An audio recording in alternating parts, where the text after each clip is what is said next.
Hi. Howdy.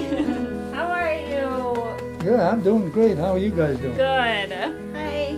You look wonderful. Thank you. Are you eating okay? Just make sure I get my breakfast, oatmeal or eggs. His wish was to die at home, and we're trying to fulfill that. We reached out to hospice because it seemed like the best choice.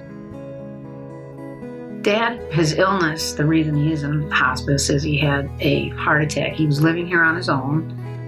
We live right next door, and I'm constantly, checking on him. But we thought he was taking the medications morning and night. Even though I called and stuff, he would forget to take them. That caused a heart attack.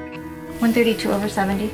And so Dad said, take me home and take care of me and whatever it takes. He went from the hospital bed on oxygen constantly, and I lived here with him for almost 2 months. And after 2 months, I was able to go back home. He didn't need someone here 24 hours a day. They told him if he came home, he was going to be dead in a week because he was so bad.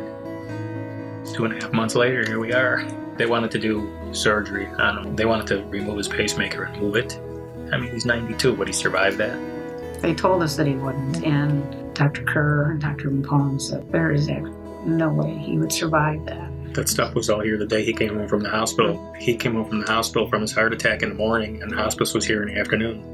So we took him on Lancaster to a place where he could buy it.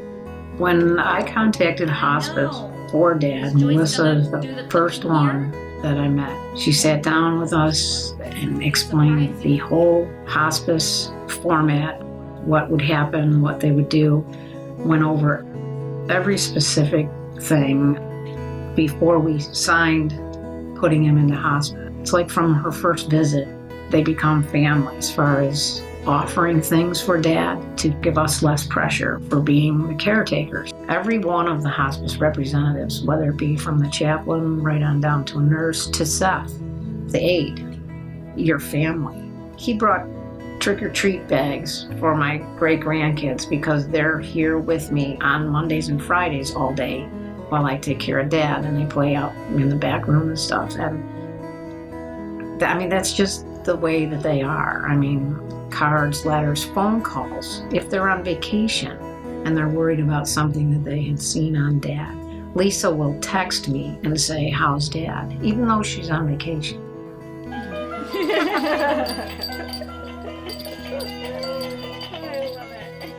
What about those two? Joyce? We were approached by a friend of ours regarding this organization called Patriot Guard, but you honor veterans. And when Chris Collins read through his mail and saw a World War II veteran, oh my God, 2 Purple Hearts, a Bronze Star, and all Dad's medals, he said, could I please come?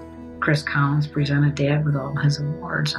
Yeah, there was about 15 Patriot Guard guys here. And the next day, he forgot about it. He wanted to know where that flag came from that he has on his table. And he couldn't remember, why is that flag there? So I went home and put together a little photo album, and now he keeps that photo album so when someone comes to visit, he remembers that day. And then this flag is newer too, right? In the box? Yeah, that's the one that Chris Collins brought. Oh my goodness. And they said they Look at flew that. over the Capitol, right? Yeah, Wonderful. That was a big day when they came, wasn't it? I didn't even expect it. The whole experience, I can't find one negative thing. And Dad's been in this program for longer than most people are in hospice. And they're so accessible. And when I've had an issue on the weekend and you call the hospice, say I'm team 4, there's just been little things where they told me to report if Dad had a fall. And I would call and they'd say, we're sending a nurse out. And I said, no, it's fine. They told me I had to report it. Somebody comes out on a Sunday just to check to make sure that Dad is okay. They gave me wonderful care. Oh yes, I didn't think it was going to be that good, Figured, everybody's in a hurry and they stop in and hurry up. And they always take time, take care of you, talk to you, and it's wonderful. And we always have a nice conversation.